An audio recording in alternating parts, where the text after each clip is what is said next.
আসসালামু আলাইকুম রহমতুল্লাহি ওবারাকাত। মানুষ ধ্যান কেন করে, ধ্যান কি, ধ্যান করে কি পাবে, আর ধর্মীয় ধ্যান কি?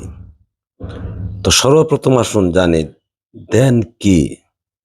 ধ্যান শব্দটার ইংরেজি অর্থ হলো মেডিটেশন, আর বাংলা ধ্যান। তার প্রতিশব্দের মধ্যে গেলে নিশ্চিত হবেন যে আসলে ধ্যান কি। ধ্যানের প্রতিশব্দ হলো গবেষণা করা, চিন্তা করা, ভাবা, অনুসন্ধান করা। তো এই যে গবেষণা, আপনি কেন গবেষণা করবেন? খাদ্য কিভাবে তৈরি করবেন এটা নিয়ে মানুষ গবেষণা করে।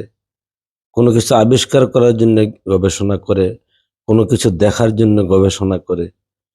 কিন্তু আপনি করবেন কোন গবেষণা? এখন যদি ধর্মীয় গবেষণায় আসেন, তাহলে এই প্রশ্নগুলি আপনাকে আগে করতে হবে। ধর্ম কি? ধর্ম কেন? ধর্ম দিয়ে কি হবে? ধর্মীয় দ্বারা আমার কি হবে? আর বিশেষ করে নিজেকে চিনার জন্য মানুষ যে জ্ঞানের দ্বারায় অব্যাহত আছেন, সেটাই মূলত ধ্যান। তো আপনি যখন আপনাকে খুঁজতে যাবেন, তাহলে আপনি আপনার মধ্যে একাগ্র চিত্তে চলনে বলনে আপনাকে প্রশ্ন করতে হবে, আপনার মধ্যে কি আছে, বা আমি কে, আমি কি করতে হবে, আমার কি করা উচিত আর কোনটা করা উচিত নয়। এই চিন্তা বা গবেষণাকে মূলত ধ্যান বলা হয়। তা একাগ্র চিত্তে বসে বসেও করতে পারেন, চলনে বলনে, এমনকি কাজে থেকেও করতে পারেন। আর এই ধ্যান করার জন্য যে কোনো নির্জন একটা স্থানে বেছে নিতে হবে এমন কথা নয়। তো এভাবে যদি আপনি আপনাকে নিয়ে চিন্তা করেন, গবেষণা করেন, ধ্যান করেন, তাহলে আপনার মধ্যে প্রশ্ন আসবে, আমি কি, আমার চৈতন্যতা কি, আমি কিভাবে চলছি, কে আমাকে চালাচ্ছে, বা আমি কোন দিকে যাচ্ছি। এইভাবে ধ্যানে থাকলে তখন দেখবেন আপনার জীবনে দুইটা খিদা বা দুইটা শক্তি আপনাকে যা কিছু করাচ্ছে। তার মধ্যে সর্বপ্রধান হলো মানুষের পেটের খিদা। পেটের খিদার জন্য আমরা এত কিছু দুনিয়াতে মানুষ করতেছে, না এত কিছু করতেন না। এর পরবর্তীতে যদি আসেন, সেটা হলো যৌন ক্ষুধা।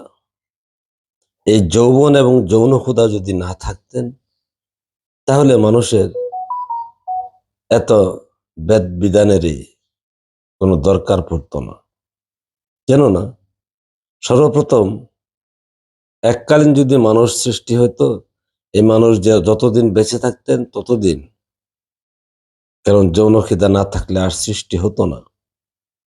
এই যৌন ক্ষুধা না থাকলে নারী পুরুষের আকর্ষণ, প্রেম, মহব্বত, কামনা বাসনা, এই সমস্ত কোনো কিছুই থাকতো না। তো যেহেতু আপনার কামনা বাসনা, মহব্বত, আকর্ষণ না থাকতো, তাহলে নারী পুরুষের চাওয়া পাওয়া বা সৃষ্টি, প্রেম, কোনো কিছু যখন না থাকতো, তাহলে বুঝতেন যে পৃথিবী কত নির্দয়। তা এই দুইটা খিদাকে কেন্দ্র করে জগতের সৃষ্টি, জগতের চাওয়া, জগতের যত কিছু। আর এগুলি আপনি এই ধ্যান করে গেলে দেখবেন। তো আর এখানে পেটের খিদার মূল কেন্দ্রস্থল হলো আমাদের পাকস্থলী। পাকস্থলী শূন্য অনুভব করলে আমাদের মধ্যে প্রবল আকাঙ্ক্ষা জাগে খাবার জন্য। আমরা খাই, খিদা চুচু করে। তেমনি ভাবে এই যৌনের জন্য মানুষের যৌনাঙ্গ, এই যৌনাঙ্গের কামনা বাসনার জন্য দুনিয়া এত সুন্দর করে দেখেন। অথচ দেখেন, আপনি ধ্যান করলে এই দুইটা কেন্দ্রতে এসে পৌঁছবেন। এই দুইটা কেন্দ্রতে এসে দেখবেন ধর্মের যত লীলা মানুষে যৌনাঙ্গে, কারণ যৌনাঙ্গ ভিন্ন মানুষের ঐশী ধর্ম বা আল্লাহ প্রদত্ত ধর্ম কিংবা গায়েবী ধর্ম বলতে আর কোনো কিছু নেই। কেন এটা গায়েবী ধর্ম বা ঐশী ধর্ম কিংবা আল্লাহ প্রদত্ত ধর্ম? আপনার যৌবনটাই আসে গায়েব থেকে, গোপন থেকে, অধরা থেকে, যা আপনি নিজেই জানেন না। আপনার ভিতরে যৌবন এসে বাসা বেঁধেছেন। এটা যেমন জানেন না, তেমনি ভাবে আপনার যৌনাঙ্গের যৌন উত্তেজনা, যৌন ক্ষমতা, সেটাও গায়েব থেকে বা গোপন থেকে আসে। আপনি জানেন না এ বিষয়ে, অবগত নয়। এ কারণে মানুষ ধর্ম সম্বন্ধে অতি অজ্ঞ থাকেন। আপনি নীরব নির্জনে, অর্থাৎ রাত্রে বিছানায় অচেতন হয়ে ঘুমিয়ে আছেন, আপনি কিচ্ছু জানেন না, আপনার নিজস্ব চৈতন্যতাই নেই, তখনও কিন্তু আপনার দেহের মধ্যে যৌন উত্তেজনা আবির্ভূত হন।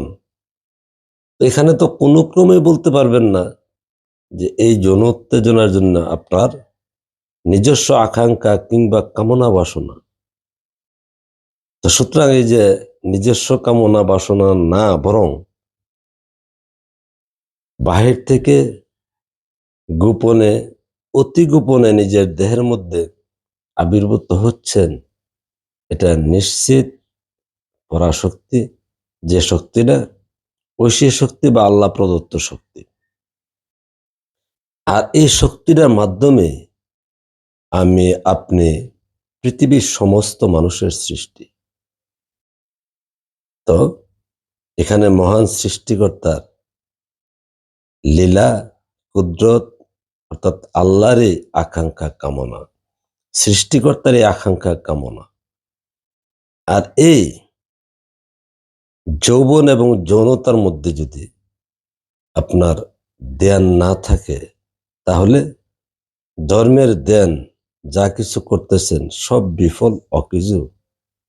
আর এখানে যখন ধ্যান করবেন, তখন এই যৌবন এবং যৌনতার ভিতরে মহান সৃষ্টিকর্তার কি পরিমাণ কুদরত এবং লীলা আছে, তা আপনি আস্তে আস্তে অবগত হবেন, অবলোকন করবেন।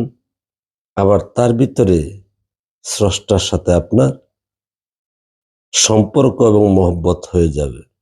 শুধু এখানেই সীমাবদ্ধ নয়, বরং দুনিয়াবি মানুষের সাথে আপনার পরম মহব্বত এবং আন্তরিকতা বা সুসম্পর্ক সৃষ্টি হবে।